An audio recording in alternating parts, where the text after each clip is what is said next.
me to that Sue. Today, on the shadowy military.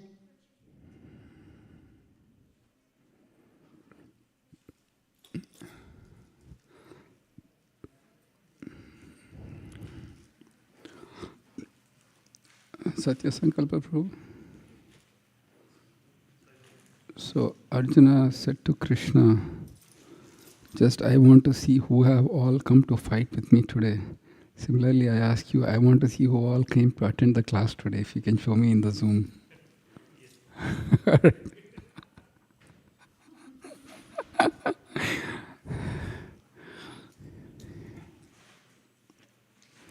Okay, we'll start Mangalacharan while that's being set up.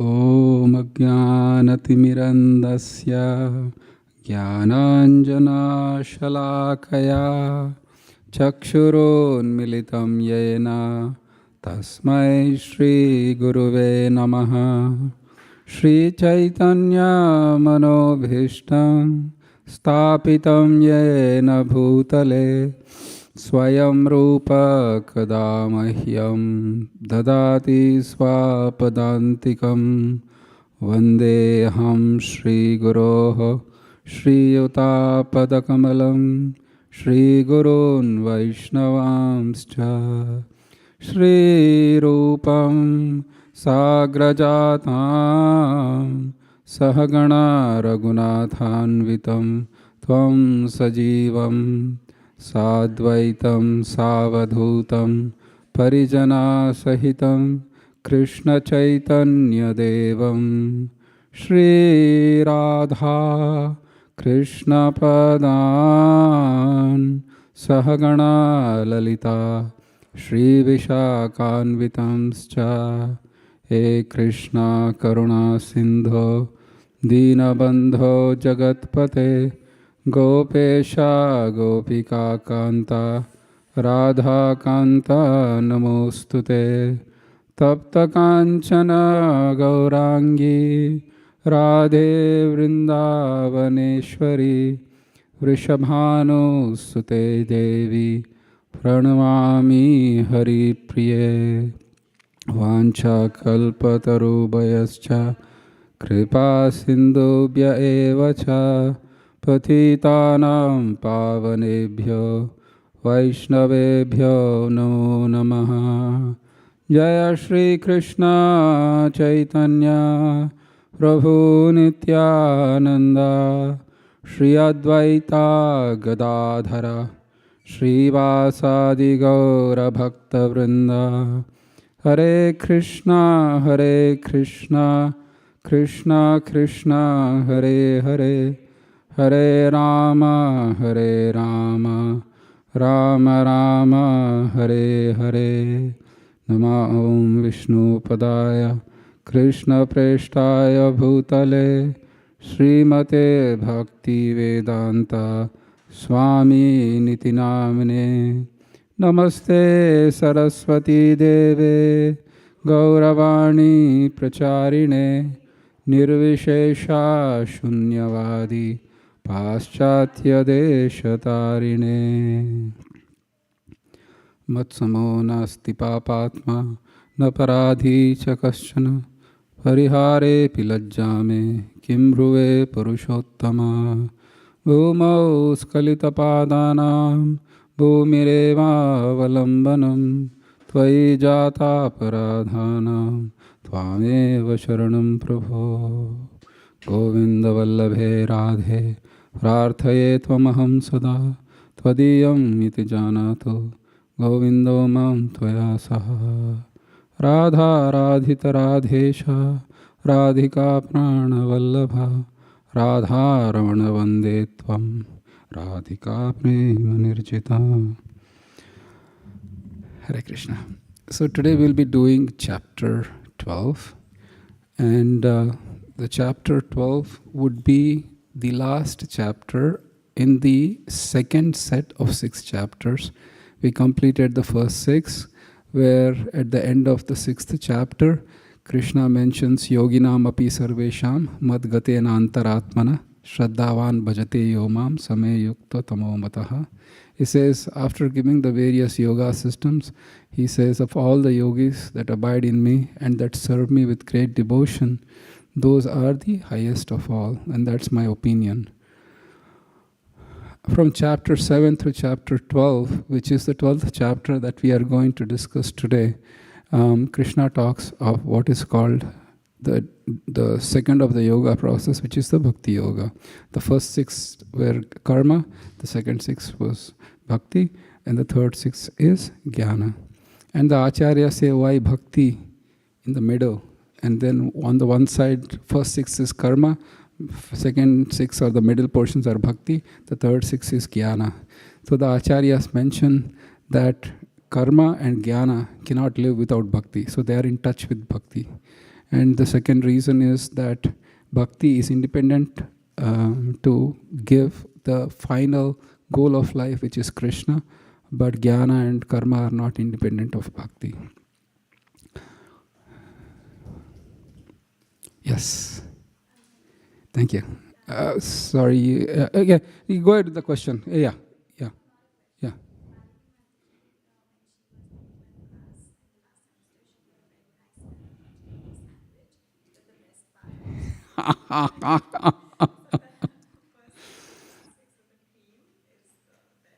Thank you.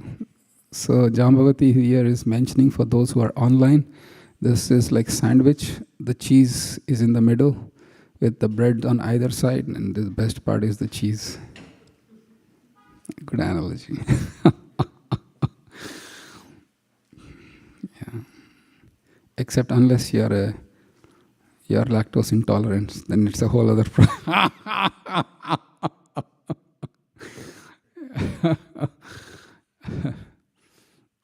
You can use tofu. So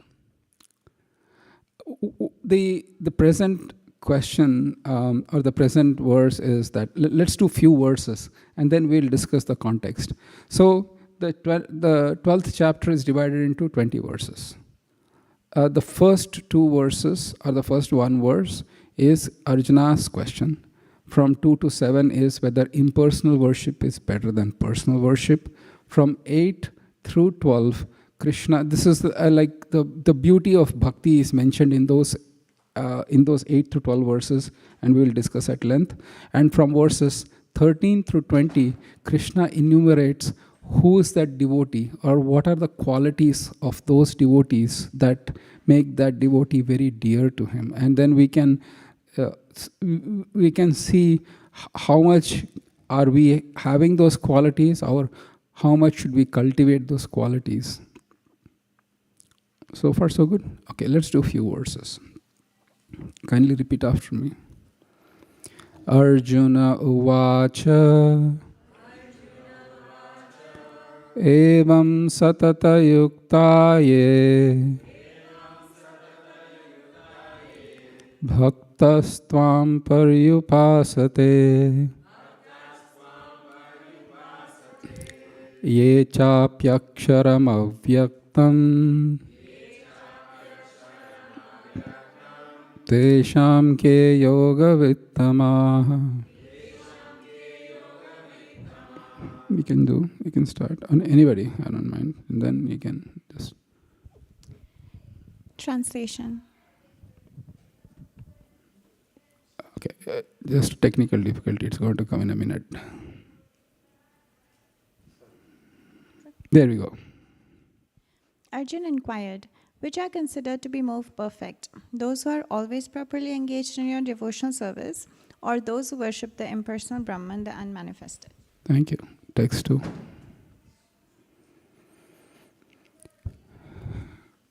Let's see if there is anything in the purport I'm missing. Okay, let's do that. Shri Bhagavan Uvacha Maya Veshamano Yemam Nitya Yukta Upasate Shraddhaya Parayopetas te me yuktatama mataha. Yeah. The Supreme Personality of Godhead said, "Those who fix their minds on my personal form and are always engaged in worshipping me with great and transcendental faith are considered by me to be most perfect." Thank you. Next you can read Adinatha Prabhu. Okay. Text 3 and 4. Yetvakshara nirdeshyam avyaktam paryupasate sarvatra gamachintyam cha kutastam achalam dhruvam sanniyam yendriyagramam sarvatra samabuddhayah te prapnuvanti mameva sarvabhuta hite rataha. But those who fully worship the unmanifested, that which lies beyond the perception of the senses, the all-pervading, inconceivable, unchanging, fixed and immovable, the impersonal conception of the absolute truth, by controlling the various senses and being equally disposed to everyone, such persons, engaged in the welfare of all, at last achieve me. Thank you. Text 5. Kleshodikatarastesham avyakta sakta chetasam avyakta hi gatir dukkham dehavadbir avapyate. So here Krishna is extremely clear on what is the most easy way to worship. Arjuna asks this question that should I worship your impersonal form or personal form? And you might ask why this question has suddenly come about now. And if you can open another tab, Satya Sankalpa Prabhu, and then Bhagavad Gita 9:15.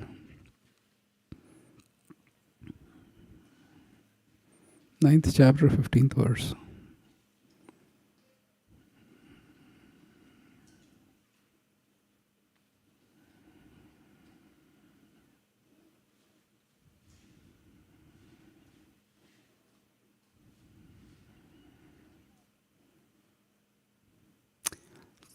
Kindly repeat after me. Jnana yajnena chapyanye yajanto mam upasate ekatvena prithakvena bahuda vishvato mukham. Translation: others who engage in sacrifice by cultivation of knowledge worship the Supreme Lord as one without second, as diverse in many and in the universal form. So there are three types of worship that Krishna says, that others, after describing those who are devotees, and then he says, either you can worship the Supreme Lord as one, as yourself, being part of that Supreme Lord, or you can worship as, you can concoct your own form of God and worship, or you can worship the universal form. Three types of things are mentioned here. Now, in the 11th chapter, what was the topics about? What was the whole point of 11th chapter? So these two, if you can combine to see that this verse plus Krishna showing the universal form triggered this question in Arjuna. Like, you're showing me so many things. You're giving me the impersonal, the many forms, and then just this universal form, which is better. And so that is the trigger point, and Arjuna asks that question. He says, this is pretty clear. Krishna says that personal form of mine is better. He doesn't decry. Now, if you go back to the 9th, Satyasankal Prabhu, and go to the verse number 4, if you go up a little bit.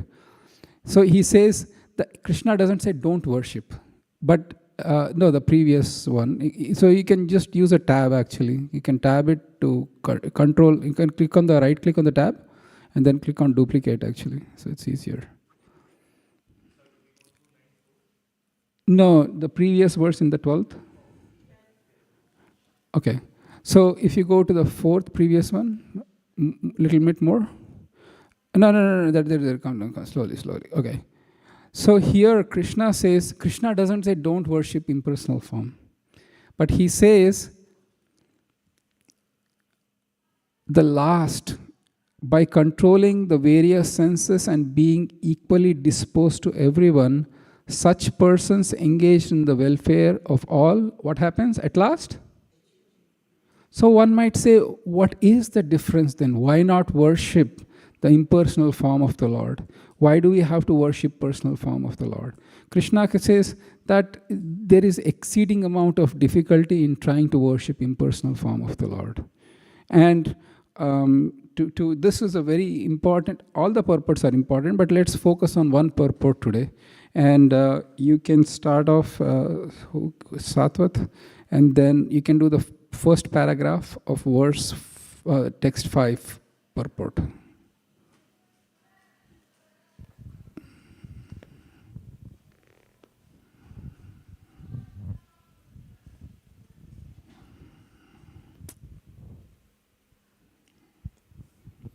Hare Krishna.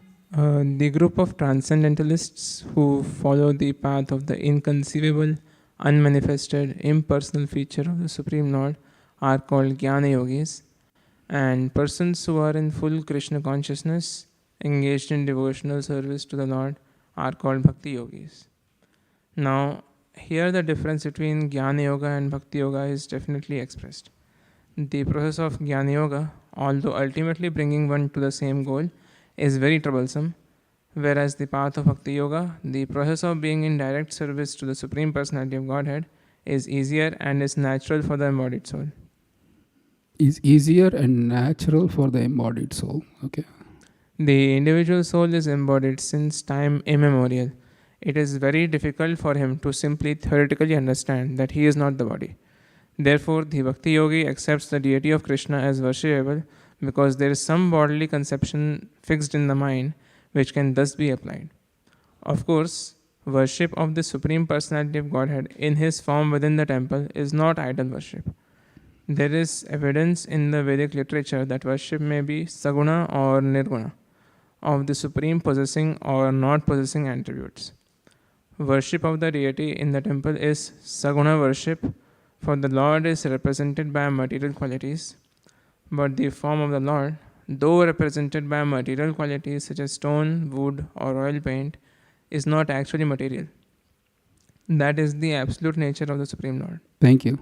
So here we can see, as in the purport Srila Prabhupada says, there are two types of yogis. Actually, technically there are three: Karma Yogis, Jnana Yogis, and Bhakti Yogis. But for the sake of discussion for now, we are talking of Jnana and Bhakti. And the whole idea is, if I am embodied soul, I can relate much more to the embodied person of the Supreme Lord. You know, when devotees come and dress the deities in the morning, or you prepare garlands, or you clean the temple or decorate the temple, and do aarti and offer food and so on and so forth, one might object that just you are offering things to matter. Can you even, how does even matter eat? Why are you just wasting your time? The idea here is the Bhakti Yogi realizes that even though it is matter, Krishna can pervade the matter and make it spirit. Really? Think about it. How many people in this world actually have even the concept of being spiritual? They are so absorbed in matter. The pure spirit soul is being absorbed so much in matter that you will actually think, I am matter. This is my reality. Even though there is ample evidence to say this world is a temporary place and nobody can stay here forever, so many people are still going in this world thinking, no, I am this matter. This is the reality. The body I have, the existence I have, the world around me, that is the absolute reality. So you can see, if Krishna can convert spirit to matter, why can't he do the opposite? Which means, in the form of deity in the temple, why can't he accept? Why can't he feel? Why can't he talk? And there are so many stories from Chaitanya Charitamrita, especially the story of Sakshi Gopal, that highlights this point. But for those who really want to get into the fascinating story, I would highly recommend to read that particular section of Chaitanya Charitamrita. And it's been an authorized practice since time immemorial. It was not like Dhruva, for example, was asked to make a beautiful form of the Lord from mud and worship when he was in forest. And though it might say he was worshipping that form of mud, a Lord in the form of mud, but the Lord did appear. So that was an authorized thing. And Srila Prabhupada uses a beautiful example in the next paragraph. Who can read? Prabhu, you can read? Yes, please. Thank you. A crude example. Yeah. Hare Krishna. A crude example may be given here. We may find some mailboxes on the street, and if we post our letters in those boxes, they will naturally go to their destination without difficulty. But any old box or an imitation which we may find somewhere, but which is not authorized by the post office, will not do the work. Similarly, God has an authorized representation in the deity form, which is called Archa Vigraha. This Archa Vigraha is an incarnation of the Supreme Lord. God will accept service through that form. The Lord is omnipotent, all-powerful. Therefore, by his incarnation as Archa Vigraha, he can accept the services of the devotee just to make it convenient for the man in conditioned life. What statement by Prabhupada. Just to make it convenient for a man in conditioned life. Yes. I mean, this purport, every purport of Prabhupada has gems, but this has like a lot of gems. Just to make it convenient for a man in conditioned life. Just think about that. Otherwise, he has to stay in Silicon Valley along with his consort, eat Kali Yuga food, which is half the time. Please understand, he is the supreme absolute truth. He accepts only the purest of pure. Radharani makes, it is mentioned that Radharani has been cooking foodstuffs since time immemorial. Not a single dish has been repeated so far. And we give him the same fruits, laddus, sandesh every day, the same thing, because our thing is very limited. How much can we make? Unlimited stuff like Radharani. So same fruit. Every year comes, the same cherries, same plums, same thing he eats. It's just to make it convenient for a man in conditioned life. But thing is, if he doesn't accept, where will we go? Who will we offer service to? So Krishna says, I will come, I will stand, I will accept, I will listen to all the stuff you say. In Kali Yuga, boys and girls, somehow, okay. But you have that, because he's attracted by that love. He says, yeah, you have that love for me, so I'll come. I will overlook everything else that you do. The quality of foodstuffs, quality of mantras, pronunciation of mantras, the quality of nothing, I'll look into it. I'll just take that love. And I'll be standing here waiting for you, so that, otherwise, where will you go? How will you see me? You will never see me. That is the grace of Krishna.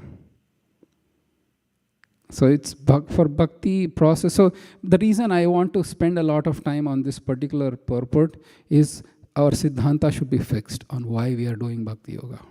If tomorrow somebody says, please, what sort of yoga is this? All day long you chant to nothing. Do you even do some breathing exercises? Do you do some mind control, sense control? Do you do omkaras and all that? Nothing. We do. Look at us. We are so healthy, fit. We do yoga and we do all these things. You guys do nothing. You guys seem to be enjoying all the time, just chanting some mantras, eating some prasadam. What yoga is this? People will say like that. So we should be reading Prabhupada's books scrutinizingly to convince others, but more importantly, convince ourselves that this path is not a sentimental path, a path that seems to be mechanical and monotonous, and the day in day out is the same deity, day in day out is the same mantra. What's going on here? We should be firmly convinced of why Krishna is saying what he's saying, and we will continue like that. Maybe just maybe Jnana is better. Who knows? Unless you try Jnana, how do you know Bhakti is better? Let me try Jnana. So let's discuss the next paragraph. Vicky, if you can kindly read the next paragraph, please.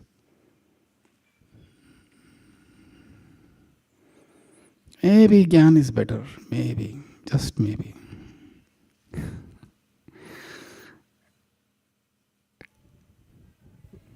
So for a devotee, there is no difficulty in approaching the Supreme immediately and directly, but for those who are following the impersonal way to spiritual realization, the path is difficult. They have to understand the unmanifested representation of the Supreme through such Vedic literatures as the Upanishads, and they have to learn the language, understand the non-perceptual feelings, and realize all these processes. This is not very easy for a common man. A person in Krishna consciousness engaged in devotional service simply by the guidance of the bona fide spiritual master, simply by offering regulative obeisances unto the deity, simply by hearing the glories of the Lord, and simply by eating the remnants of foodstuffs offered to the Lord, realizes the Supreme Personality of Godhead very easily. There is no doubt that the impersonalists are unnecessarily taking a troublesome path with the risk of not realizing the absolute truth at the ultimate end.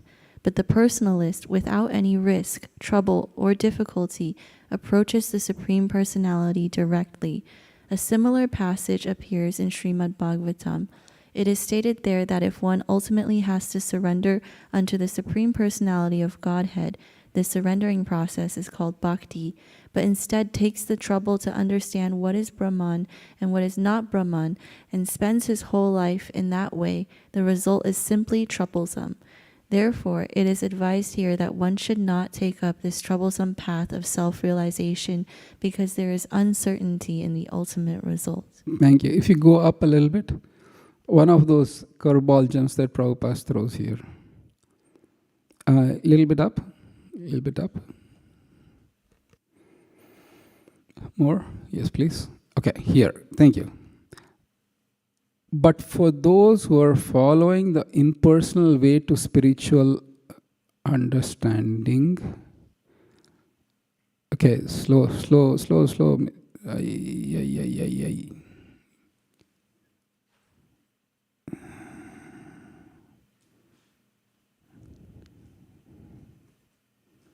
What are you doing?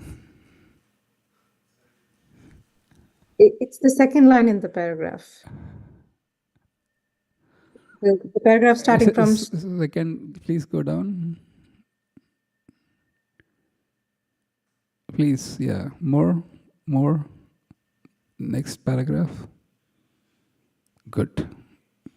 But for those who are following the impersonal way to spiritual realization, the path is difficult. Here is what they need to do. They have to understand the unmanifested representation of the Supreme through such Vedic literatures as Upanishads. Upanishads mainly talk of Brahman. They don't talk of Paramatma or Bhagavan. And that's why Tanejati, Tannaijati, Taddure, Tadvantike, Tadu Antasya Sarvasya, Tadu Sarvasyasya Bahyataha. He is far, he is near, he is everything. So it is mentioned there like that. And then the other thing is, if you go down a little bit, and they have to, learn the language. Here is the one. Please help me understand this statement. They have to understand the non-perceptual feelings. Perception is to feel something, yes or yes? So you have to first understand non-perpetual feelings. It's mentioned right there, Hare Krishna. Is it there? Not mentioned? Non-perceptual feelings. Can somebody unpack that?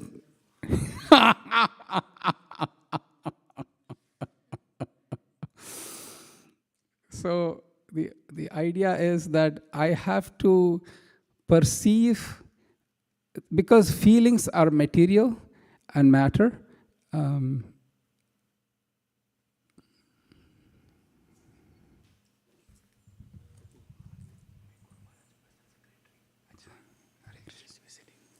Hare Krishna. And his name is Grace Dashavadar Prabhu.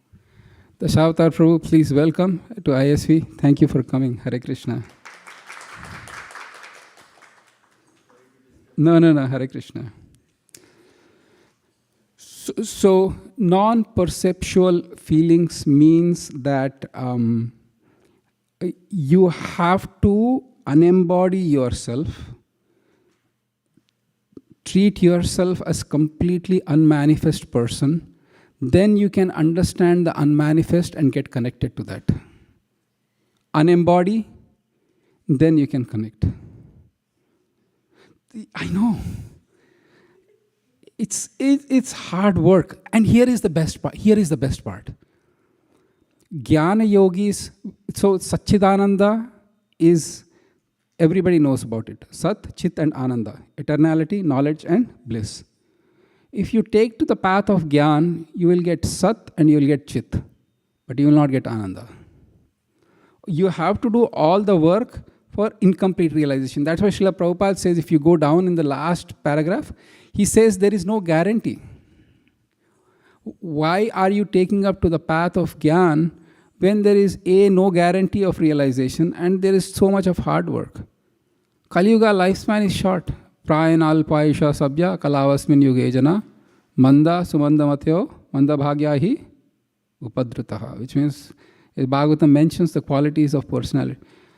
It is very difficult. So the point I am trying to ram again and again is the other processes might be very attractive. They might have full of appeal to your intelligence, word jugglery, grammar, and you might think, bhakti seems to be simple. And actually there is a charge. Bhakti is for simple people, people who don't have that high level of philosophical, intellectual capabilities. That is good. Bhakti is good for them. Gyan, you can't take Gyan. It's okay. I understand. They can come back to us like that. So we should be able to answer why. Quoting Gita. So far, so good? Okay. Yes, Satya Sankalpa Prabhu.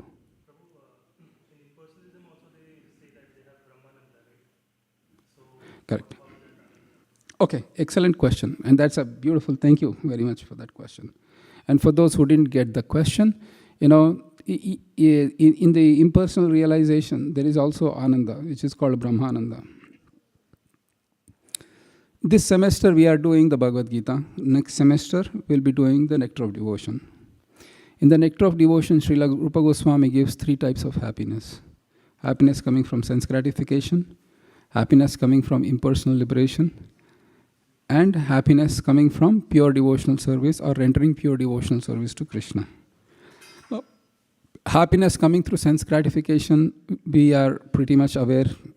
We discussed at length. It's just not going to happen. And happiness, there is also some happiness coming in from Brahman realization, where you will not feel the pains of material modes of nature. The 3 tapas won't tapa you. They will untapa you. But that is Brahman. And when I say like that, tap means to give troubles. And antap means they will stop giving you troubles. In the Brahman realization. Rupa Goswami says, if you take the happiness that is given, that you get from rendering devotional service to Krishna, Brahman happiness is not even like a teensy-tiny drop of it. If the happiness you get from serving Krishna is like an unlimited ocean, the happiness from Brahman is like a teensy-tiny drop of it. So yes, there is happiness there as well, but compared to the happiness of serving Krishna, Rupa Goswami says, it's not a good deal, don't take it. Is that okay? All right. The Shavata, we should correct me anytime I make a mistake. All right. Anything else on that? Because this is, we'll discuss this purport threadbare today, because this is a very important purport. So far, so good? Because the reason I say is from 13th chapter to 18th chapter, because they are Gyan, it can get a little bit more, we can get into that aspect, Kshetra, Kshetrajna kind of thing, but, one should be firmly rooted in this. All right, let's go do more. Mata Jaya, you can just do one more paragraph. No, go to that. Oh, one last point. For the Bhagavatam verse, it says there is a passage in Bhagavatam. You should find, no, don't go change this one, but do a duplicate tab. And then please go to 10th canto, 14th chapter, 9th verse. 10:14:9. This is one of the prayers of Brahma. This one? No, 4:9. Please go up. Go up, please, and go to the default view and Control F husk. Or you can just do Control F husk. HUSK husk. Yes, thank you. You can look up that verse. So kindly repeat after me. Shreya Shritim Bhakti Mudasyate Vibho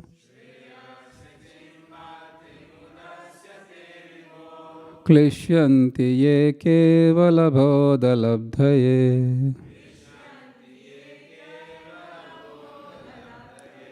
Tesham Asau Kleshala Eva Shishyate Nanyad Yata Sthula Tushavaghatina.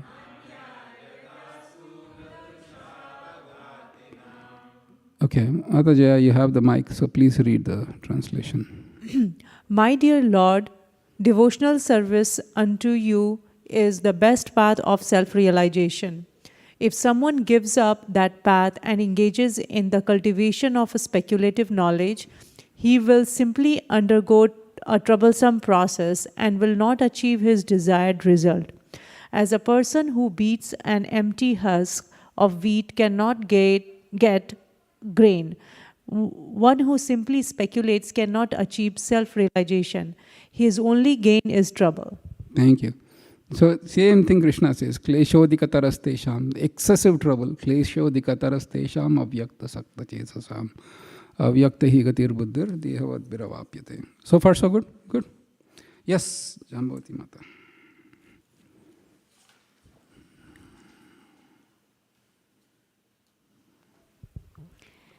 Thank you, Srivas Pandit Prabhu, for the nice explanation. I have one question from verse 3 and 4 of this chapter. So Prabhupada here says that by controlling in the translation, he says, by controlling the various senses and being equally disposed to everyone, such persons engaged in the welfare at last achieve me. What does being equally disposed to everyone mean?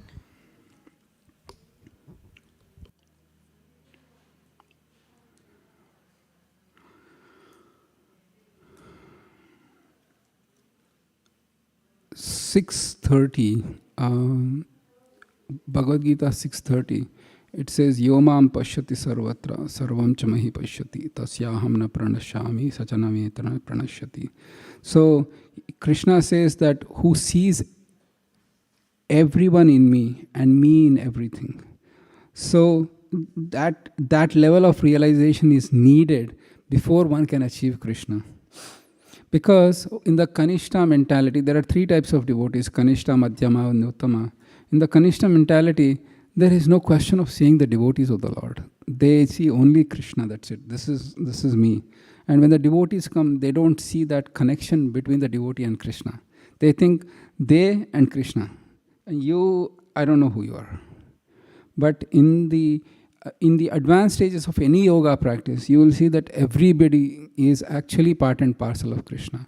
Vidya Vinaya Sampanne Brahmini Gavihastini Shunichaiva Swapakecha Pandita Samadarshinaha.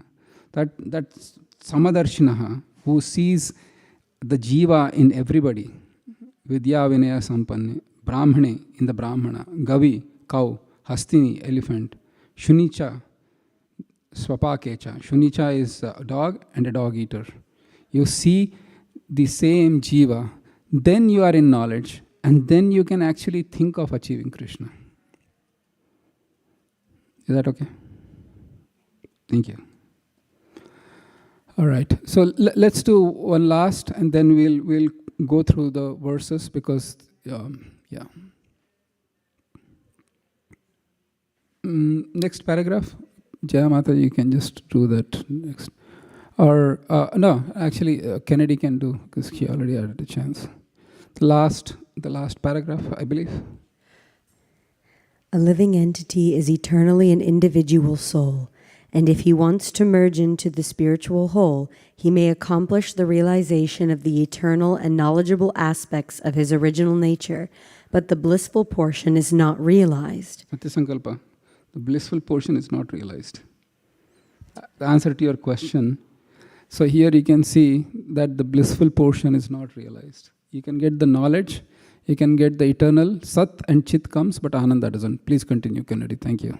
By the grace of some devotees, such a transcendentalist, highly learned in the process of jnana yoga, may come to the point of bhakti yoga or devotional service. At that time, long practice in impersonalism also becomes a source of trouble because he cannot give up the idea. And therefore, an embodied soul is always in difficulty with the unmanifest, both at the time of practice and at the time of realization. Every living soul is partially independent, and one should know for certain that this unmanifested realization is against the nature of his spiritual blissful self. One should not take up this process. For every individual living entity, the process of Krishna consciousness, which entails full engagement in devotional service, is the best way. If one wants to ignore this devotional service, there is the danger of turning to atheism. Thus, the process of centering attention on the unmanifested, the inconceivable, which is beyond the approach of the senses, is already expressed in this verse, should never be encouraged at any time, especially in this age. This is not advised by Lord Krishna. And the word is especially in this age. Because if you, and Srila Prabhupada says, if you give up devotional service, you will become atheism. The reason is the whole world is full of atheism in this age. When you give up bhakti and you try to search after the unknown, the unmanifest, you will really be conquered by philosophies that are very, very dangerous to spiritual advancement. Therefore, it is mentioned in this age, especially, don't try this. Don't try it at home kind of situation. All right. But here, and then Krishna immediately, verses 6 and 7, Krishna contrasts. And then here at this point, we can invite those devotees who are online to do the translation. Kindly repeat after me. Ye tu sarvani karmani mai sanyasya matparaha ananyenaiva yogena mam dhyayanta upasate teshamaham samudharta mrityu samsara sagara bhavami nachirat partha Mayyaveshita chetasam.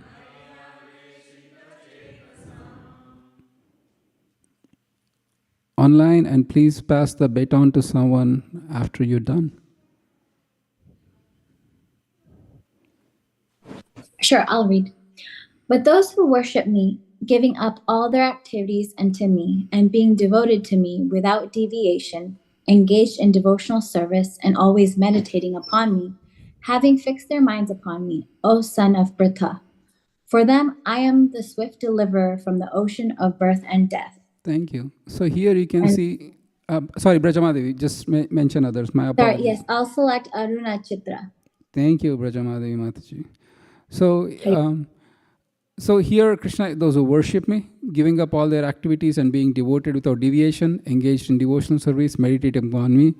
Here Krishna is saying what happens, he comes like pretty late. He'll become very, very, it'll take a long time as well. For them, I am thank you, the exact word, key word, swift. Now, what do you want? Seriously, it's open invitation. Krishna is saying, worship me, I'll be the swift deliverer from the cycle of birth, or kleshodikaratse shama vyakta. Which one you want? And Krishna is pretty clear. He's saying that for those who worship me, I am the swift. The word is swift. Deliverer from the ocean of birth and death. So this purport is beautiful, exceeding beautiful.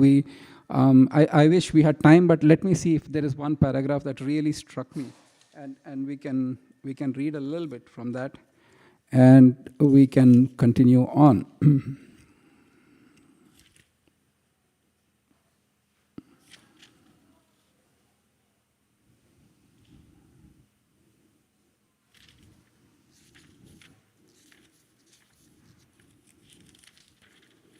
I think we are okay.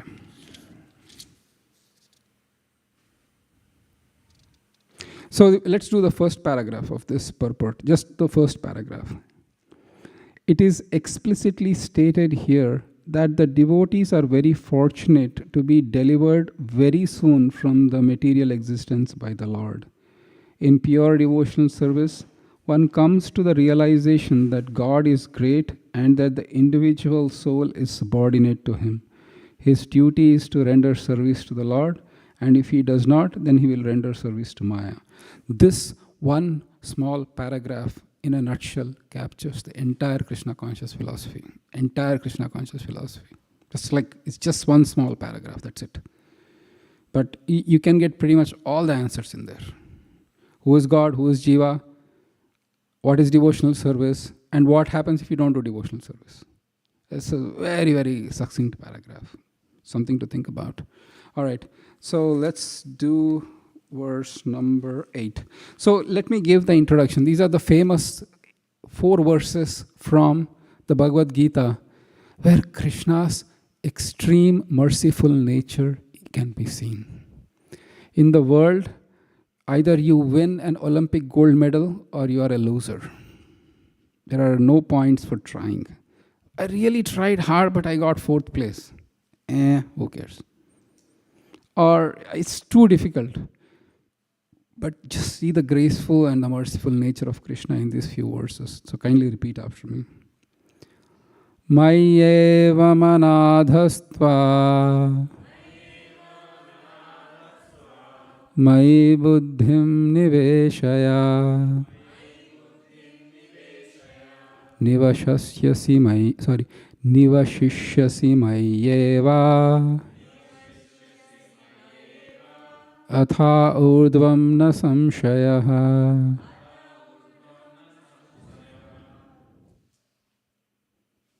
Hare Krishna. Just fix your mind upon me, the Supreme Personality of Godhead, and engage all your intelligence in me. Thus, you will live in me always without a doubt. Next, Rajasthali Mataji can say. Thank you. Here Krishna is giving, this is the highest level of bhakti that Krishna is asking us. Just fix your mind upon me, the Supreme Personality of engage all your, then you will live me without doubt. And this particular activity is next to impossible unless you are on the platform of pure devotional service or on the spontaneous devotional service to Krishna.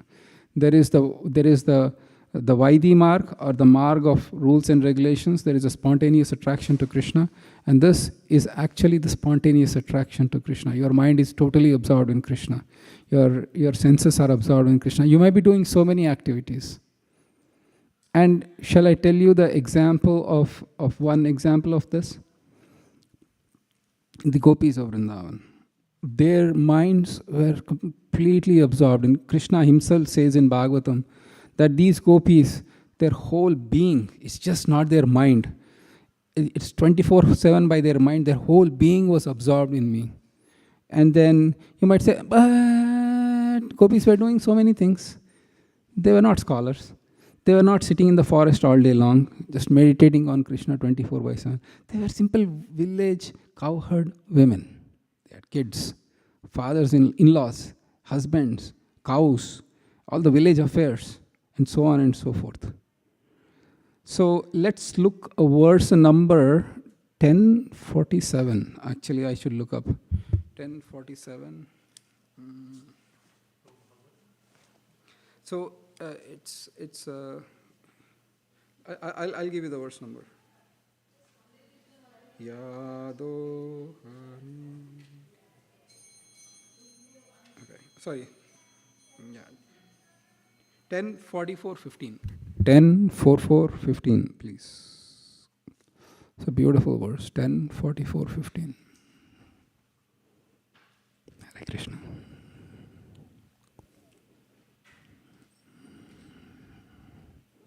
Kindly repeat after me. It's a beautiful verse. Yadohane vahanane mathanopalepa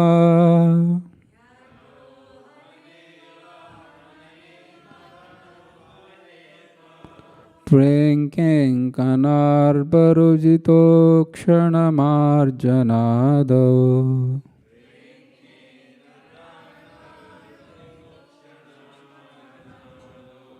Gayanti chaina manurakta diyoshrukanthyo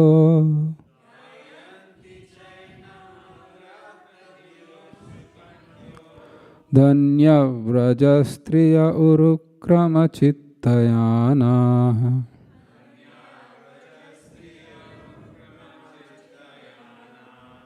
So I'll read the translation. The ladies of Raja are the most fortunate of women because with their minds fully attached to Krishna and their throats always choked up with tears, they constantly sing about him while milking the cows, winnowing grain, churning butter, gathering cow dung for fuel, riding on swings, taking care of their crying babies, sprinkling the ground with water, cleaning their houses, and so on. By their exalted Krishna consciousness, they automatically acquire all desirable things. So, first line, Kennedys, with their minds. And then if you go back to that verse, Mayyeva manadhastva. What is Krishna saying here? Just fix your mind. It's the exact same thing. It's the exact same thing. This is how, when Krishna says that, always think of me and simultaneously perform your duties, the gopis are the perfect example of that. And this is the highest level of Krishna consciousness, which is a rare achievement, let's put it that way. Because all the time you cannot think of Krishna and do your activities, but you will get there. By grace of Guru and Krishna, each of us, you should ask this question time and again. Why am I wasting my time with the Krishna consciousness or Hare Krishna stuff? Am I going to get something? If the goal is not clear, then either the temple structure, the temple environment, the devotees, so many reasons can come about that can drag your mind, that can drag you away from Krishna. If you don't have every day, this is my goal, and other things are minor, then minor things remain minor. Otherwise, we start majoring in minor things. And the prasadam is horrible, the temple people, oh my God, how people are. You can make many excuses to kind of not fix your mind on Krishna. If you don't say what is every day, get up why am I here? Why am I taking initiation? Why I have to follow these rules? Why I have to chant 16 rounds a day? What is the end result? If you don't have that motivation, you might even do it, but over a period of time it becomes stale and you'll become discouraged. Like, I tried this. Let me try something else. No. This is the ultimate goal. And once you get this, the beauty is Krishna is captured by you. It is at that point of time, Krishna wants to worship you. Not you want to worship. You also always want to worship Krishna, but Krishna says, I want to worship my devotees. If you leave me in a class like this, I can go on for a few hours, but because I can get into the story of Sudama and how Krishna worshipped, but that's a whole other story.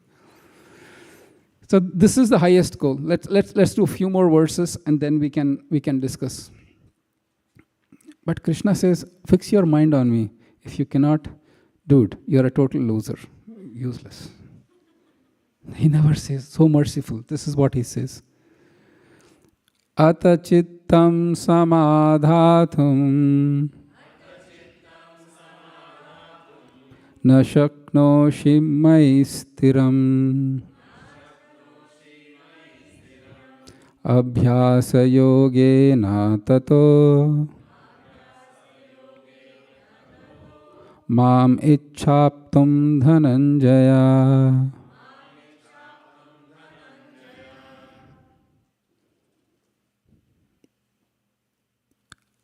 Please, online. Thank you.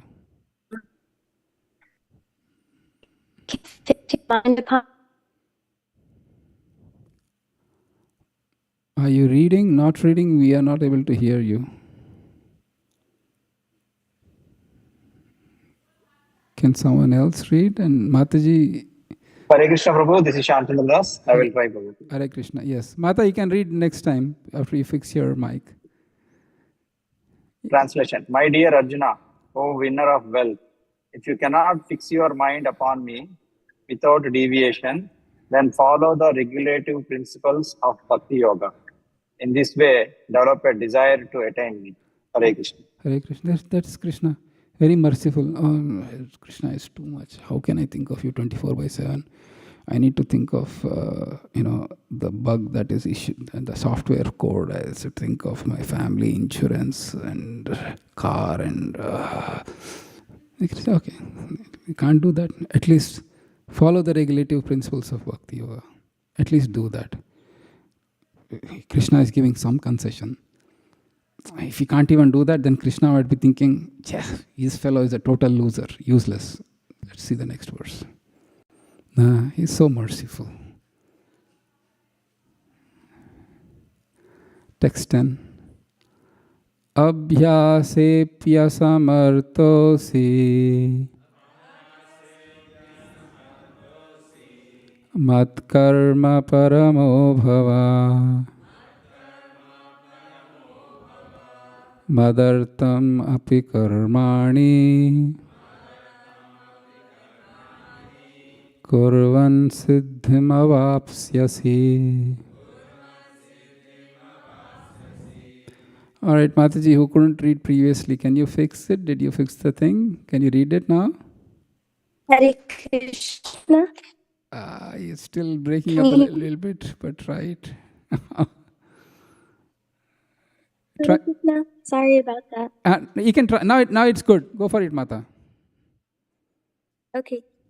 If you cannot practice the regulations of Bhakti Yoga, then just try to work for me. Because by working for me, you will come to the perfect stage. Devi Gaurang. Okay, thank you, Mataji. Isn't Krishna merciful? Krishna, I can't follow these rules and Bhakti Yoga is a little too much. Then he says, work for me.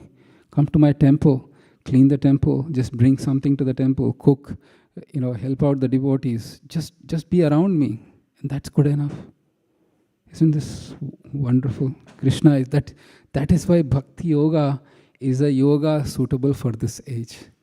Other forms of yoga, it's impossible. I will go do dhyan, and then in the evening I will come home and not be celibate. Krishna is saying useless. Don't even try it at home, because it requires complete celibacy, dhyan yoga. But here Krishna is saying, if you can't do this, do this. If you can't do this, do this. That is the nature of bhakti. And therefore, it is the most suitable thing. Never feel discouraged. Because Krishna is not judging you for not following, then if somebody else says you are totally useless, you can say, well, maybe that's your opinion, but Krishna's opinion is a little different. Now, if you think you are better than Krishna, okay, all the best to you. Never lose hope in bhakti, because Krishna himself is giving that flexibility. It's not me, it's not you, it's not somebody judging whether you can follow, because each of us have deep conditioning. See, we have been here since time immemorial. We have our desires, our needs, our strong, uncontrollable urges that sometimes one has to give into. This is the jiva's thing, and Krishna is being so flexible. He says, you can't do this, at least do this. At least do this. That is the beauty. He says, just come here. Initiation, rules, regulations. No, I'm good. Okay, come, give some donation to the temple, clean the temple, help something. That's enough. Krishna is saying, I'll notice that. That's Krishna. So never feel never go any place where you think, Krishna might think, I'm not good enough. And in bhakti, sometimes it comes, I'm not good enough. I've tried enough. Or maybe it'll never come. Krishna is never giving up that hope on you. Why should I give up hope on Krishna?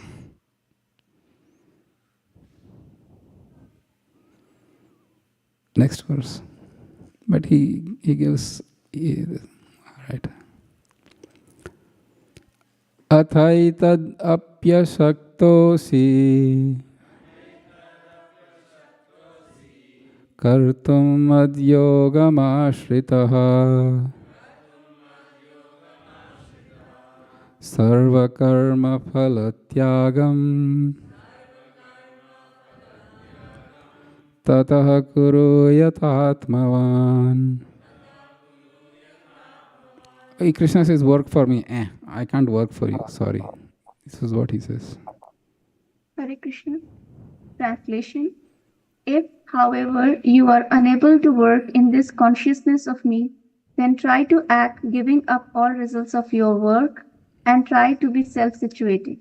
Haribol. Haribol. And Gopi Ganesh Mataji. Thank you, Mata. Devi Gaurangi Mataji. This is Krishna. He says, work for me. I can't work for you. All right. At least give up the work of your results. Be self-situated. Here, Krishna is so clear. I don't need you. You need me. It's so clear. Can't be more clearer than this. Because if you can't, here is the thing. If you go to an employer or a job, and if you can't work for me, then do something, which means you will be fired. Either you work for me, or because I need you. Yes or yes. I hired you to get some work done, and if you don't work, then you're useless because I need you. Krishna is like, sorry, I don't need you. If you can't, do this. This is Krishna. Next verse. These are very gradations. If you read the purports, many acharyas have given many commentaries, and we will not get into it. These 4 verses actually can have like a long discussion, just like few hours of discussion on each of these verses, but we'll leave it at that. Bhakti Sastri level is not needed. Even at, anyways. Text 12. Shreyo hi jnanam abhyasaj jnanadhyanam vishishyate dhyanat karma phalatyagas tyagachantiranantaram.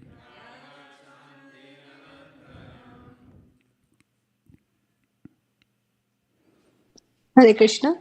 Translation. If you cannot take to this practice, then engage yourself in the cultivation of knowledge. Better than knowledge, however, is meditation. And better than meditation is renunciation of the fruits of action. For such renunciation, one can attain peace of mind.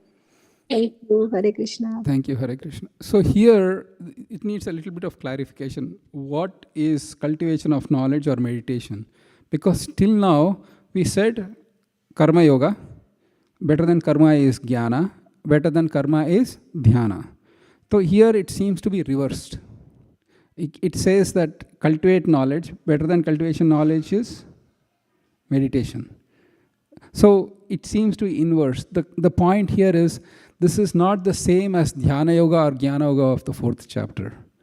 Lot of people read books and do some spirituality, and I just want to meditate, focus on the self, focus on the body, self-awareness, blah, blah, blah, blah. That Krishna is talking here. At least you cultivate the knowledge of this world and see how this world is temporary and changing. You have no faith in God, but you will realize that the world is constantly changing and there is some frustration. Then you will do some yoga classes, take deep breath meditation, and that's, and a lot of self-help gurus and self-help books are saying these days, yes or yes. Breathing exercises, techniques, and blah blah blah. Exactly the same thing. Do that and do meditation. What you meditate on, that's a different story, because your mind is so constantly churning stuff. Okay, good luck. Anyway, it's better. Krishna is saying it's better. But he's saying better than that is giving up the fruits of the work, because at least you'll achieve peace. When you are absorbed for the fruits of the work, then your mind is constantly with the fruits. There is no question of mind and this fruit, this fruit, the next fruit. The mind is constantly like in a chain. It's just going, trying to grab the fruits. He's saying just detach that. At least you'll get a little peace. That is the gradation Krishna is mentioning here. Is that okay? All right, we'll do next. So next is, we'll be done in 15-20 minutes. All right. So from these verses, Krishna is giving purely of the qualities that are dear to him, that he finds in his devotees. This is really nice verses. Kindly repeat after me. Adveshta sarva bhutanam Maitraha karuna evacha Nirmamo nirahankaraha Samadukha sukhakshami Santushtaha satatam yogi Yatatma drida nischayaha Mayarpitamano buddhir Yo madbhakta same priyaha.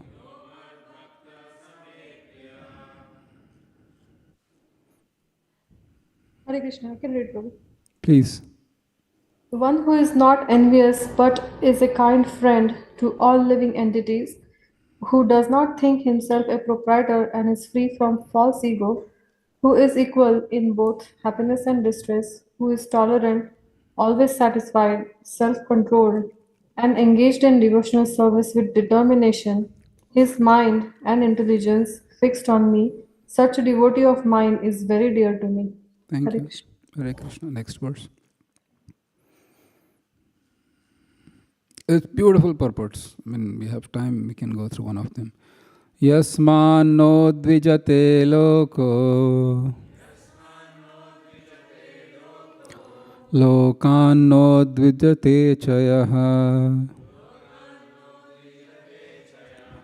Harsha marsha bhayo dvegair Mukto yah sacha me priyaha.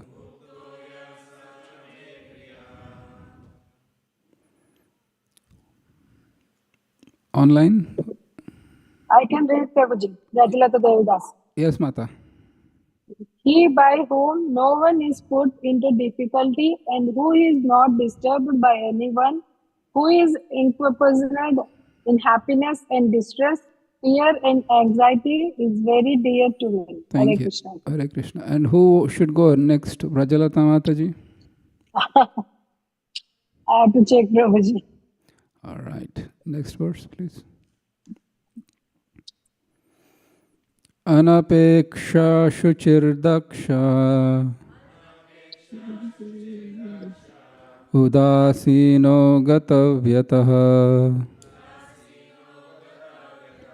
Sarvarambha parityagi Yo madbhakta same priyaha.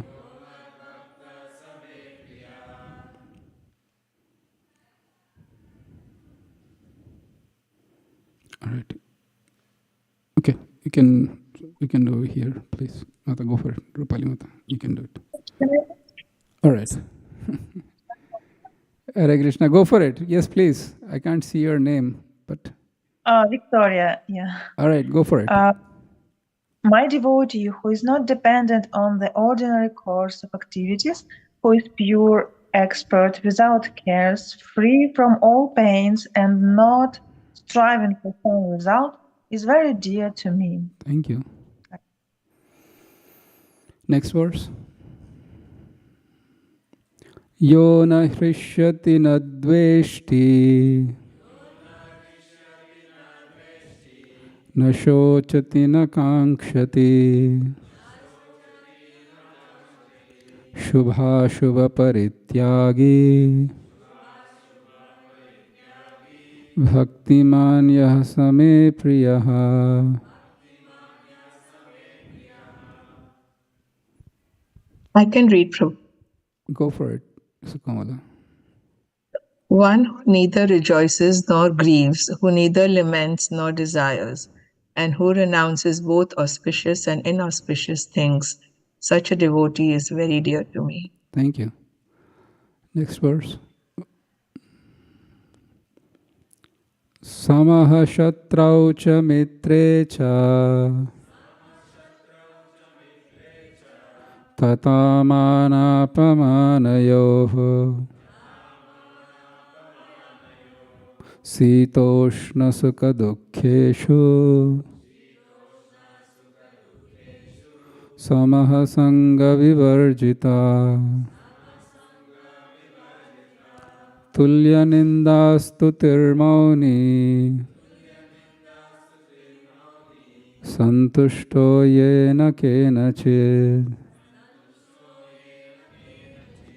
aniketaha sthiramatir bhaktiman me priyo naraha. I can read, Prabhu. All right. Go ahead, Mataji. You can read. That's okay, Prabhu. You go ahead. Now, Mansi Mataji, you can read, and then next is last verse, Srivas Prabhu can read. Okay. Thank you so much, Prabhu. Translation. One who is equal to friends and enemies, who is equipoised in honor and dishonor, heat and cold, happiness and distress, pain and infamy, who is always free from contaminating association, always silent and satisfied with anything, who doesn't care for any residence, who is fixed in knowledge and who is engaged in devotional care, such a person is very dear to me. So if you'll go up a little bit, just to that's enough. That's enough. Come down a little bit. So we have, Marvel comic characters. Yes or yes? So name few. So, and then ending with man. Okay, and then Superman. Then what? Yeah, we are all also superheroes. We are Bhakti man. It's right there. In the last line of before one line. Or Bhakti women, whatever. It's there. Krishna is saying we are all superheroes, Bhakti man. What's your superpower? I'm a Bhakti man or Bhakti women. I was reading these verses today. Before every Bhakti Shastri class I read, and then today I was, Bhakti man, Bhaktiman. It's nice. Actually, Sanskrit is Bhaktiman. Don't go and say, our teacher told us Bhakti man. No, it's Bhaktiman. Sanskrit, correct Sanskrit. It just... Read the last verse. He after giving dear, he is saying who is most dear, is very dear. Ye tu dharmamritam idam yatoktam paryupasate shraddadana matparama bhaktastetiva me priyaha. Srinivas, please. Hare Krishna. Those who follow this imperishable path of devotional service and who completely engage themselves with faith, making me the supreme goal, are very, very dear to me. It's Ativa. The Ativa means very, very dear to me. And it is mentioned Dharma Amrutam. Krishna says that of all the dharmas, this is the nectar of dharma, which is to do bhakti to Krishna. Because there are many dharmas, and this is the best of that dharma. Dharma Amrutam. That is. And then, yes, Kennedy, go for it, please. Before I go, one question I had. The reason we have 1 to 3 in the afternoon, which can be very austere, is because of the Sunday feast. Devotees could come and attend the Bhakti Sastri class and stay on for the Sunday feast. I would rather have it at 8 a.m. on Sunday morning, because that way it will be really fresh and then we can spend a lot more time. But that would mean you have to come back twice if Vaisheshika Prabhu is giving, or if you want to come back for the Sunday feast lecture, or for any other reason. So that's the reason why we have chosen this. It's austere not only for students but for teachers as well, but it is just the way it is. No, thank you. I cannot sleep while I'm teaching. So that is why, because we those who are coming in person, and please believe me, the austerity that you are taking to come and sit in the class is what drives me to come as well. But for you, and online also we have, but at least online I'm sure we can have the flexibility. But then if you think that it's driving twice to the temple, if need be, is a better option rather than coming once and staying for the whole extended time, you can let me know. You can just either ping me separately, or you can put it in the Bhakti Shastri chat, and then we can take it from there as well. I really want to keep the devotees happy, because this is an austerity to read Prabhupada's books, and let's not have austerity for the timings as well for the class. Is that okay? Yes. Yes, Prabhu. Hare Krishna, Prabhuji. This is Shantanu. This timing is, I am from Dallas, Prabhuji. The timing is 100% okay, Prabhu, for us. Okay. But only thing, sometimes we will have Sunday feast cooking service. Sometimes. Correct. Once in 2 months. Correct. So we will be in little rush. Otherwise, these hours are very good, Prabhu. All right. Thank you so much, Shamchandra Prabhu, for that feedback. It really helps. Yes, Prabhu. Hare Krishna. Kennedy, you had a question, and then we can go from there. Sorry to hijack you. Oh, no worries. Hare Krishna. So in this list of wonderful qualities, personally, I find a lot of them very difficult to attain. Of course, I'm highly doubting that means I'm not at all dear to Krishna. I don't have those qualities. But in this last one, if I can even try to achieve just a little bit of this last one, does that make it so, I can at least head towards that and still be somewhat dear to Krishna? Because it's just difficult to think that any one person can have all of those qualities just listed.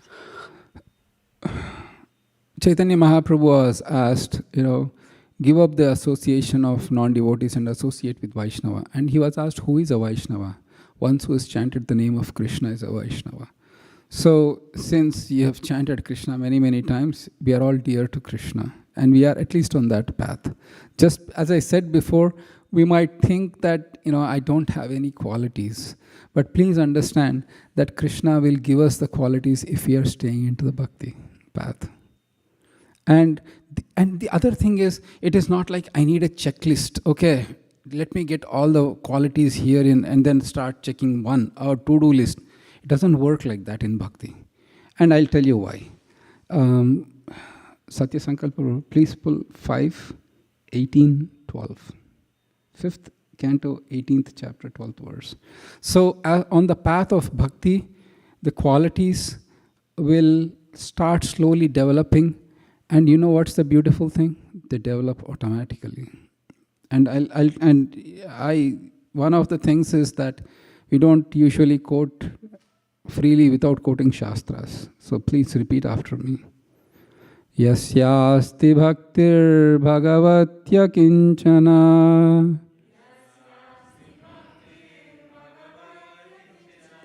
sarvair gunaistatra samasate sura.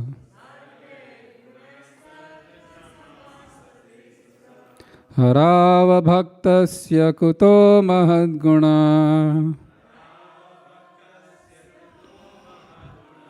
Manoratena sati davato bahihi.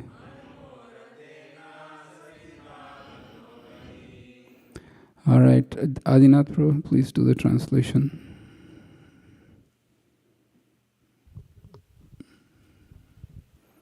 All the demigods and their exalted qualities, such as religion, knowledge, and renunciation, become manifest in the body of one who has developed unalloyed devotion for the Supreme Personality of Godhead, Vasudeva.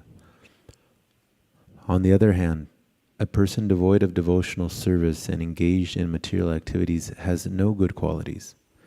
Even if he is adept at the practice of mystic yoga or the honest endeavor of maintaining his family and relatives,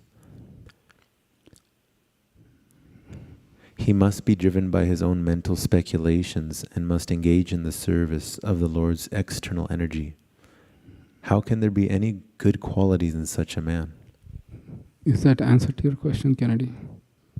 It does, but I do have one follow-up if that's all right. Yes, please. So it says also, as you mentioned, giving up the association of those who don't chant, who don't have the good qualities. Are we able to at least take some of their association in order to preach to them if possible?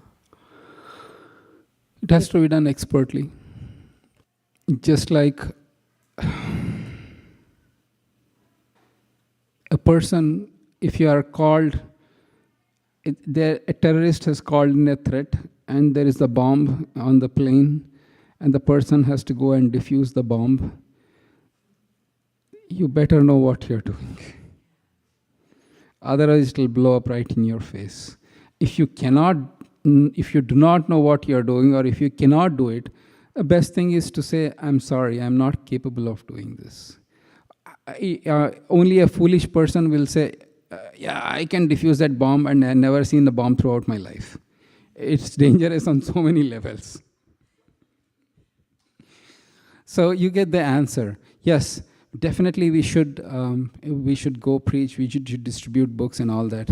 But how intimately we associate with the hopes of converting them to Krishna consciousness has to be given a little bit more thought based on my own qualification, whether I can do it or not. Thank you. Yeah, because if giving up, that's another thing. We in the Nectar of Devotion, actually, it goes more intensely. Giving up the association of non-devotees. It doesn't mean that I'll stop working, because if I have to go to work, I have to deal with non-devotees. I'll stop working. Family members, forget it. I don't know who you are. You don't know me who I am, because you're not chanting. The idea here is we have to associate with all sorts of people as a part of our work or family or whatever be the situation. Here is an example. I will never climb a plane throughout my life, never to go to any plane, because I am clustered with non-devotees for 15, 16, 4, 5, 2 hours, whatever is the flight duration. It's very impractical on many levels. The idea here is, when we say we don't associate, there is no need to reveal your heart to non-devotees. Our association, guhyam akhyati prichati, happens with the devotees. But we will deal with every other people according to their respective standards. We'll neither become very fanatical or sentimentalists. At the same time, we won't treat them with disdain and complete hatred either. So, yeah, thank you. It will come as you develop the desire to preach, and please always keep that desire in the core of your heart to preach, but then take expert guidance from maybe your spiritual master on how to go about it, so that you can be effective both in terms of helping others and, more importantly, helping yourself. Yes.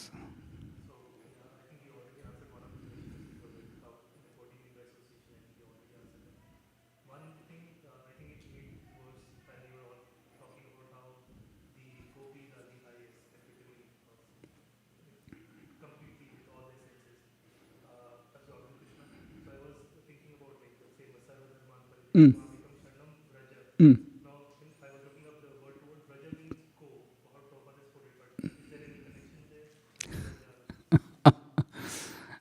For those who are online and who couldn't listen to the question, Satya Sankalpa Prabhu, first of all, a big round of applause for Satya Sankalpa Prabhu and Akhil. And I'll tell you why. You both were one of the keenest listeners sitting here up front.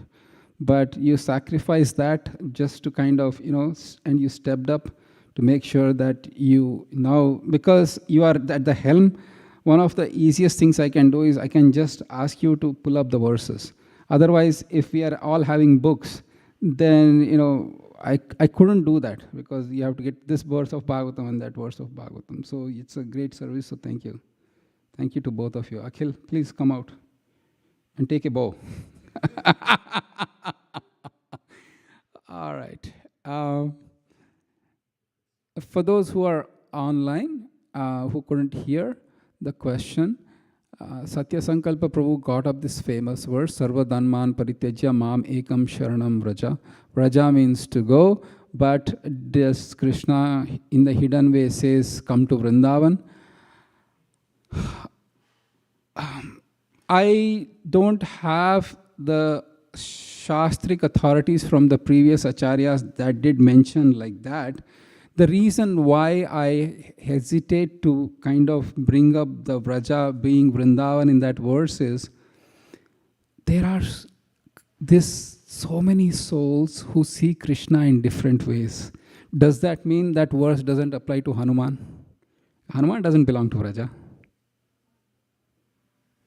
Does that mean that verse doesn't apply to Prahlad?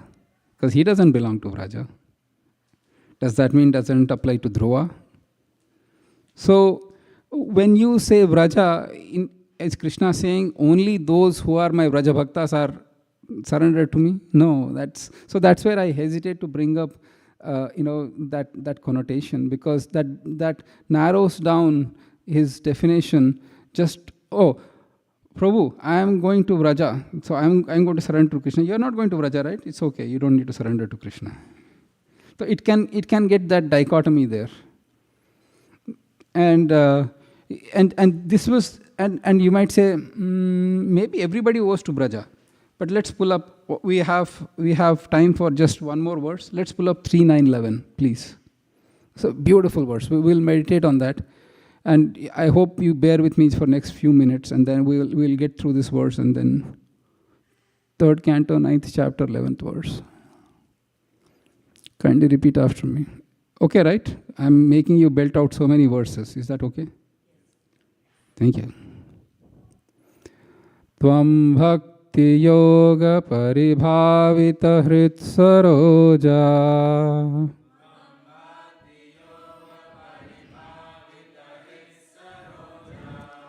Ase shrute kshitapato nanunatha pumsam.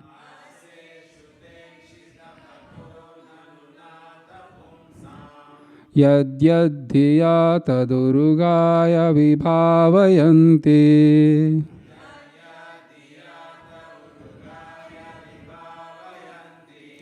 Tattadvapu pranayase sadanugrahaya.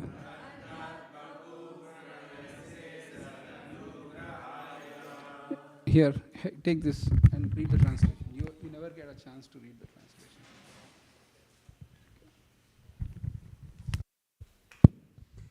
O my Lord, your devotees can see you through the ears by the process of bona fide hearing, and thus their hearts become cleansed, and you take your seat there.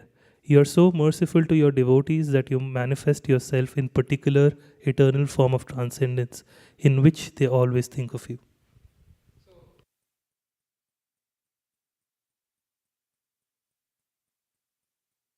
Now you see the problem with Vraja.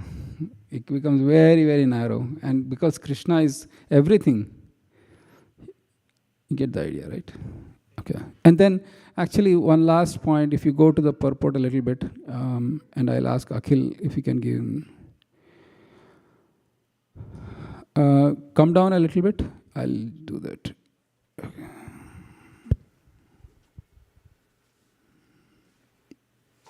Yeah, here. Akhil, just read this attachment. This attachment of the devotee to a particular form of the Lord is due to natural inclination. Each and every living entity is originally attached to a particular type of transcendental service because he is eternally the servitor of the Lord. Lord Chaitanya says that the living entity is eternally a servitor of the Supreme Personality of Godhead, Sri Krishna. Therefore, every living entity has a particular type of service relationship with the Lord eternally. This particular attachment is invoked by the practice of regulative devotional service to the Lord, and thus the devotee becomes attached to the eternal form of the Lord, exactly like one who is already eternally attached. This attachment for a particular form of the Lord is called Swarupa Siddhi. The Lord sits on the lotus heart of the devotee in the eternal form the pure devotee desires, and thus the Lord does not part from the devotee, as confirmed in the previous verse. The Lord, however, does not disclose himself to a casual, unauthentic worshipper to be exploited. This is confirmed in Bhagavad Gita 7.2.5. Naham prakasha sarvasya yogamaya samavrata. Rather, by yogamaya, the Lord remains concealed to the non-devotees or casual devotees who are serving their sense gratification. The Lord is never visible to the pseudo-devotees who worship the demigods in charge of universal affairs. The conclusion is that the Lord cannot become the order supplier of a pseudo-devotee, but he is always prepared to respond to the desires of a pure, unconditional devotee who is free from all tinges of material infection. Is that okay? Did your question get answered? Thank you. All right, we'll stop here. 20 minutes. Yes, Jambavati Mat.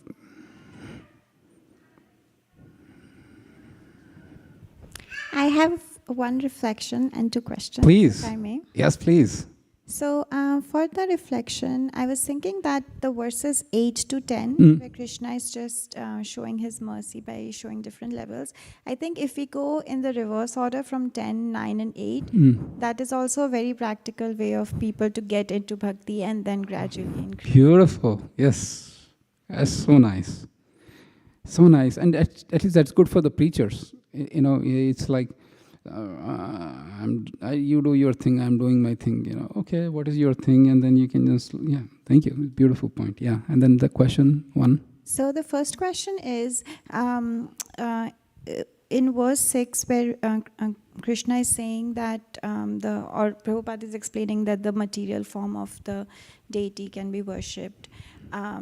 So at home, like I have a picture of Radha Madan Mohan, but there is no pran pratishtha that's done. Is like Krishna still going to accept what I offer if the pran pratishtha is not done? Answer, okay, should I give the answer or you want to ask a second? Answer is yes. Because in Bhagavatam they said that deities have 8 forms. Deities can take the form of jewels, stone, wood, paint. So the paint in the modern context can be photos, mind, earth. There are 8 forms like that. So paint is one form. Paint means it's the picture. So yes, the answer is yes. I don't remember the verse number, but you can look it up. It's somewhere in the 11th canto of Bhagavatam. Thank you. Thank you. And the second question I had was in one of the purports, like I read before the class chapter. So I was in verse 12, Prabhupada is mentioning in the purport that Arjuna is already at the stage of loving devotional service. So it's not applicable to him. But I'm curious whether we can solidify this statement with some examples, because we only see in Mahabharata that Arjuna has treated Krishna as a friend.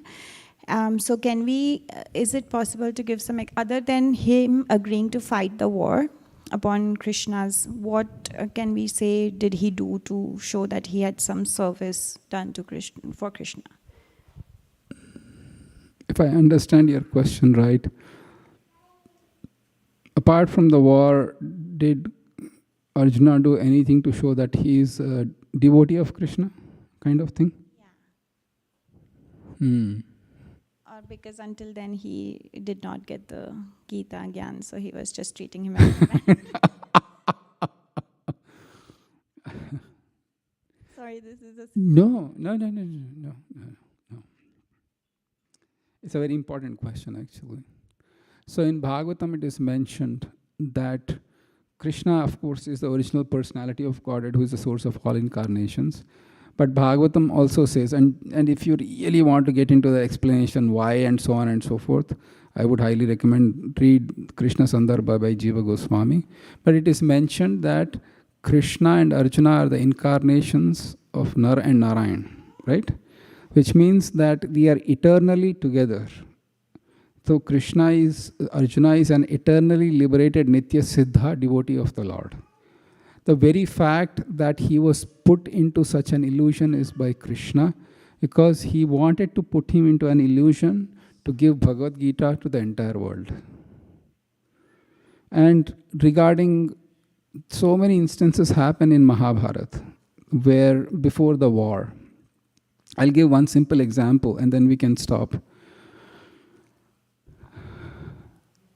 One of the charges against Gita is, Gita, you shouldn't read, because God is saying you kill people and go to war. It's a very violent book. Arjuna was wanting to be a peaceful person. Krishna said you should fight. If Arjuna prevailed with his decision of not fighting, he would be winning Nobel Prize for Peace for next 100 years. He saved the world. Peace, peace, peace.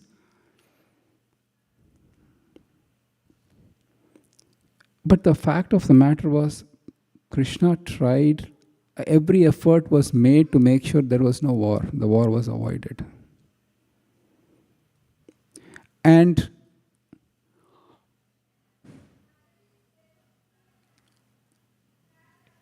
in so many instances, there were, Krishna told Pandavas, you should do like this. They immediately did it.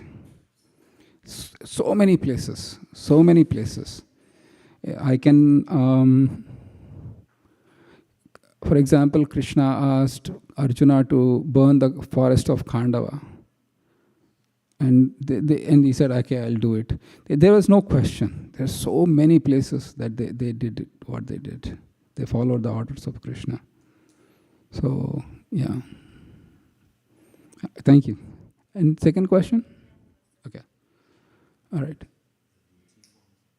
Oh. Thank you. Excellent. Thank you. Thank you, Adinath. This is from 11:27:12. Thank you. The 11:27:12.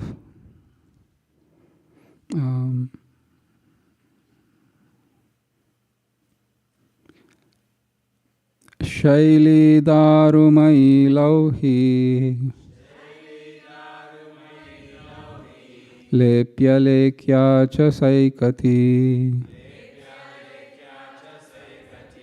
manomai manimai pratishthamashta vidasmrita. Pratimashta vidasmrita. The deity form of the Lord is said to be appearing in 8 varieties: stone, wood, metal, earth, paint, sand, the mind, or jewels. So yes, thank you. Because in Vedic times there is no photography, no photos. So paint. Just mentally see Krishna's. Yeah. So in the next semester, when we do Nectar of Devotion, we hear a story of one Brahmana in Kanyakubja. He was very, very, very poor, and he really didn't even have anything to offer to the Lord. But in the mind, he started imagining that I want to cook the best of the kheer to the Lord. And he started, and everything was happening in the mind, nothing in the... So he was thinking about the kheer, that he started preparing for the kheer, and he had the murti at his home. And then, he's done, he got the finest ingredients, he cooked the kheer, and you know that the kheer should be served cold. And so he has taken down the kheer from the pot, and then he wanted to make sure that, it is cold for the Lord. So in the mind, actually, what he does is he puts the finger into the kheer and it's hot. And in the mind, his finger gets burnt. He opens his eyes and he actually sees his physical finger is burnt. So in the mind, that is how it is said in the mind. And other thing is, the heart and the mind, it is just the Lord coming into the heart, or the mind is one and the same thing. So, all right. Anything else? Online, yes. Sorry, I can't see the name. Victoria, Hare Krishna. Hare Krishna. What does it mean that Lord appears in jewelries? So, jewels is that you can carve the murti out of a jewel, or you can worship the Lord in the form of a jewel. And even in India, they have some sacred jewels that you can worship the Lord with as a representation.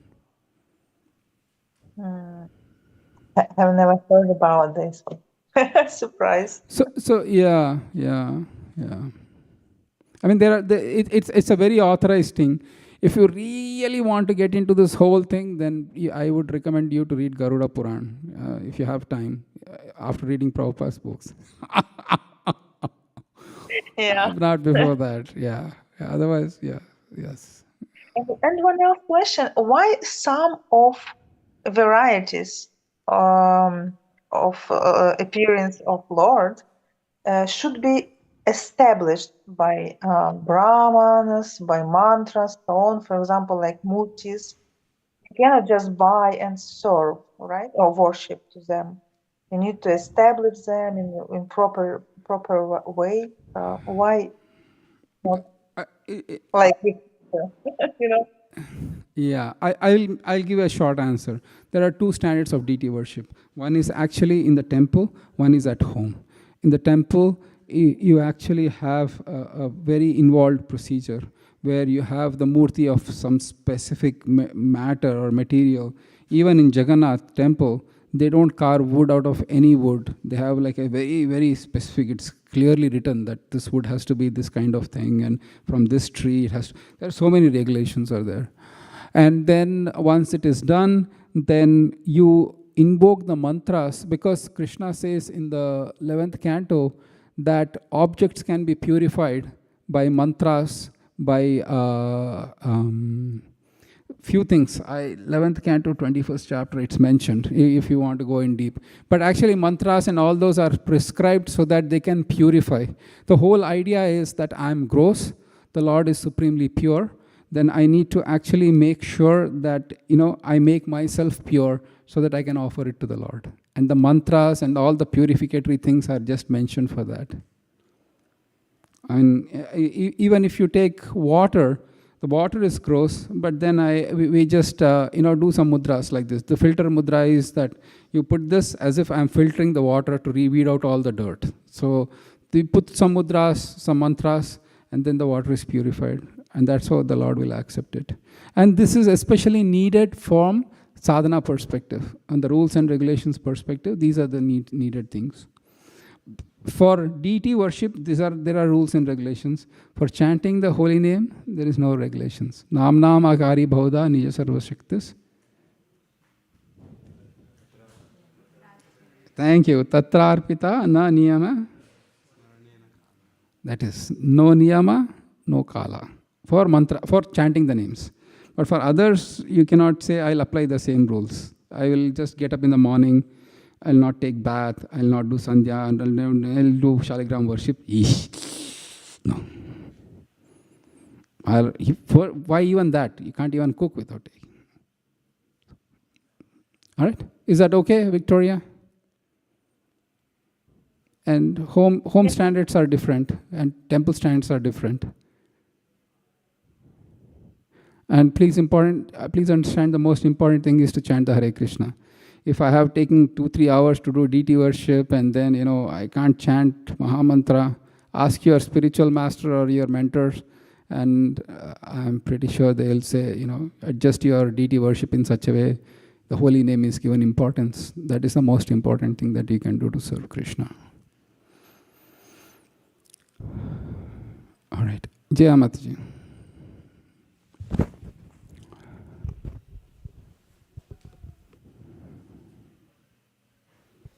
So, Prabhuji, related to that, having like a good intention and all the love in the heart and getting, trying to do as much as possible in terms of worshipping the God.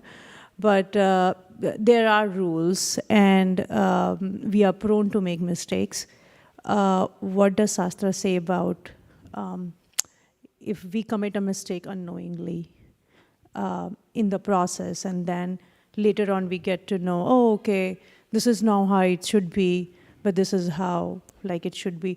I remember like early on when I was chanting the beads, there was a certain way to do it and I wasn't aware and I've been doing for years, and then I got to know that, okay, this is a little bit better if you do in certain way. So what does it say about mistakes? Mistakes in what? That is a bigger question. Mistake in the process, I'm coming more from very a mindset in back in India, like people say, if you don't do this, this bad will happen, you know, that kind of thing. But I do think like the intention matters, a good intention and good heart, but I was wondering if there is specific in this. So here, I'll broadly categorize into three, and then we'll take it. There could be mistakes or offenses in deity worship. Chanting the names of Krishna, and Vaishish Prabhu mentions one chapter of Chad every day, we can eliminate those. If you are committed offenses against chanting the holy name of the Lord, keep on chanting more. So the offenses against the holy name are kind of reversed by the chanting of holy name itself. The last offense is a little more serious, is Vaishnava offense or Vaishnava aparadha. That is a problem. Then you know, Vaishnava aparadha is a little bit different that we need to talk about. So based on, that's why I said offense or mistakes in what? In the worship, if you are doing it, Haristhane aparade tare harinam. It's one of the things there is that if you have committed offenses against Lord, especially in deity worship, then by chanting your names, the worship is the offense is removed. But so this comes from the song Ibara Karuna Karo Vaishnava Goshai. That is the, and the Haristhane aparade tare harinam, Tumarsthane aparade nahi paritram. That if I commit an offense against you, O Vaishnava, there is no recourse.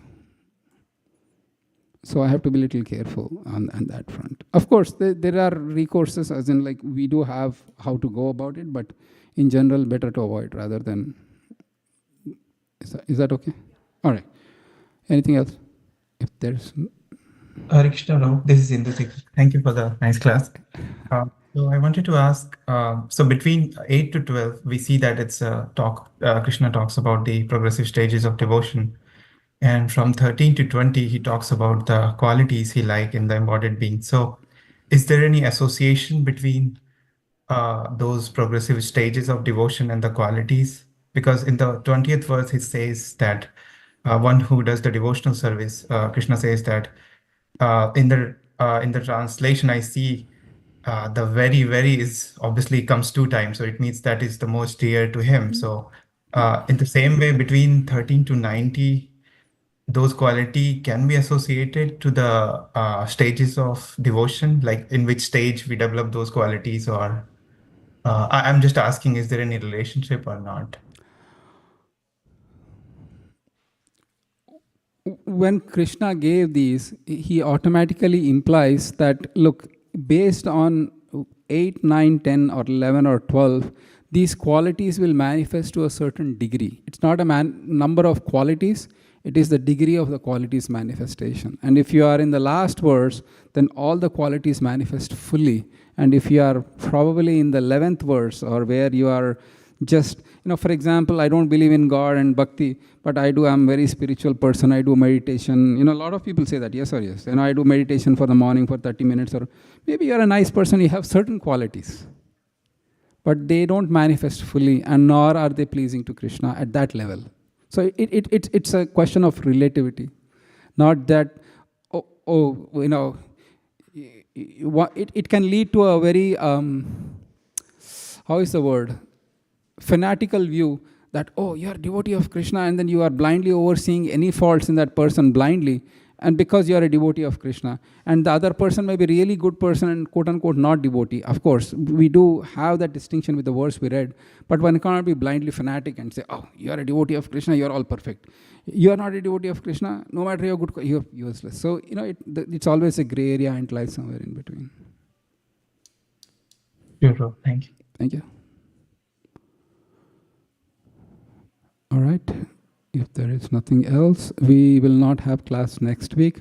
I'm sorry we had back-to-back because we had so many festivals going on and we have to make use of the availability. And one of the classes in October, we might have to have a slight change of timings. It might come true 8 to 10 in the morning because this temple is being used for some other activities that is already pre-booked. So we'll let you know in case there is a timing change in one of the classes in October. Anything else? I'm so grateful. As I said, it's the austerity upon austerity. Thank you. Vanchakalpatarubhyascha